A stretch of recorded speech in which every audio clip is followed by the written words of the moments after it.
And sentencing, as we found out that he was found guilty for on all charges, sentencing um, is set for March 28th at 9:30 a.m. There's a PSR where the defense and prosecution can lay out new documents against that um, for his next trial, which is on March 11th. That's his second trial with those documents due by February 1st. Um, and defense's PSRs due by February 27th, and prosecution is due by March 15th. Post-trial motions are due by the defense by November 20th, and then the government's is due by December 11th, and then the reply is due by December 18th. With that, then the judge thanked the gallery for everything and dismissed and closed the courtroom. That is then when we had, we went outside and, went live with the reading with the message from the lead AG Damien. My personal view of Damien is he's a little bit of a jerk. I don't know if it's a in the job type of thing, but we had a moment before I learned who he was, and he has to be for his position, sort of a bit of a hard case. I think, I guess. Um, you know, I didn't know who he was, but one day he was wearing a really nice suit, and I was like, oh, amazing suit. What's your name? I'm Taco. Hi. And he literally then had his hand out and put his hand in his pocket and said, I'd rather not say. And I was like, when I learned out later on that he was the attorney general, I was like, oh, okay, cool. He's high up. But then I was like, wait, he is the people's AG. So I don't know. But one of the things that he sort of said was that, they struck a blow to crypto. And just really you could see throughout the entire case how much they didn't really understand it or use it, either to their advantage or disadvantage. So it was very interesting to sort of see how that all turned out.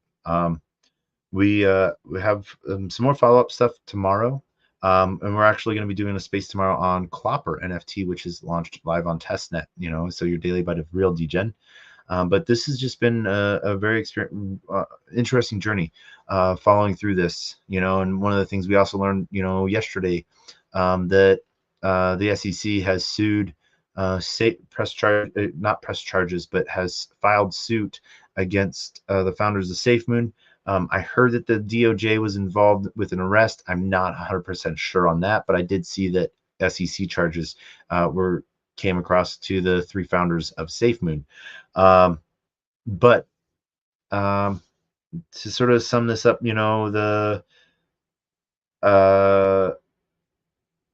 the prosecution had their moment stage outside, and we were live streaming for that.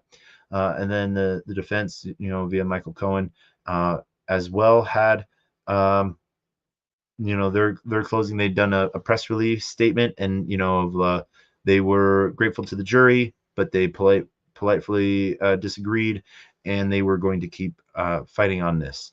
One of the things that I noticed, that when the sentencing was read out, and the judge then while the charge was read, watched Sam a little bit out of the corner of one eye, and then watching his parents as well, was an interesting piece. Sam didn't turn really to his parents. Maybe that was because all of the press sort of vultured around his parents, waiting to hear or see something, pen in hand, paper up, ready to write down anything and everything that that might help people see or understand that wasn't actually there, what happened, and the feeling and the energy in the room, or convey an emotion. And I just had this moment where I was like, that was like a connection piece, where I was like, I don't know if that's something that I want to talk about, or write about, but like in that format, So I went to the back of the room, um, and it was uh,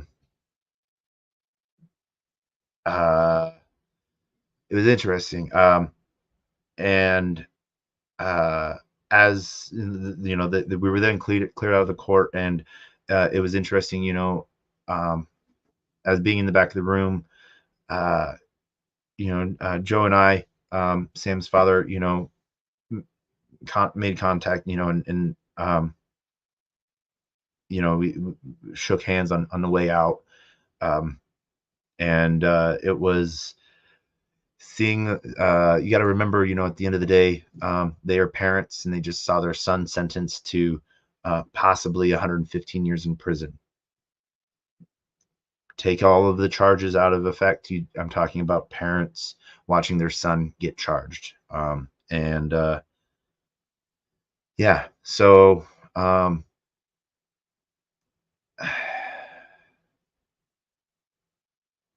takeaway in this is don't be a dick. Don't do dick things. We'll be writing more on this over the next couple weeks. We have 4 notebooks worth of notes, to sort of write out this entire journey, so that you'll be able to know what it was like as well. And this is going to be torn apart every which way from Sunday, for the next couple months. I just want people to remember that it was blockchain that allowed the FBI to sort of start to unravel a case against FTX. It wasn't banking records or anything like that. It was blockchain that got their foot in the door for them to be able to figure out that something else was going on. And that wasn't touched on. I understand that. They didn't want to confuse the jury on that.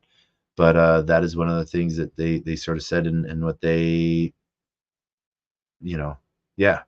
So with that, we end episode 444 of your Daily Bite of Degen. I just want to do a quick shout out and thank you everyone from Telegram, Rumble, Unlonely, Twitter, Twitch, YouTube, LinkedIn, and YouTube #2 for joining us.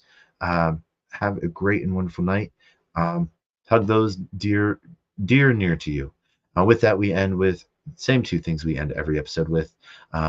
Close our words of wisdom and the best worst knock joke on the face of the planet, and that is, a closed mouth cannot be fed, and you cannot feed a closed mouth. Meaning, if no one knows you're looking for opportunity can never come a knocking. And if opportunity does come knocking and no one answers, it's going to keep on walking.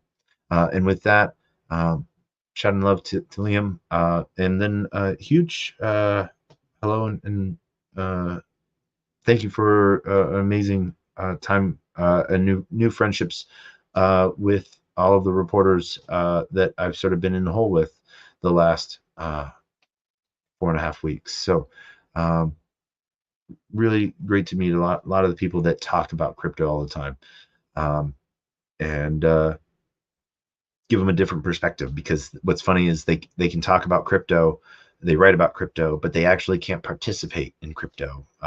And so very interesting time and pieces. But with that, we end with the greatest worst knock joke on the face of the planet. And that is, that 1, 2 great one. But knock, who's there?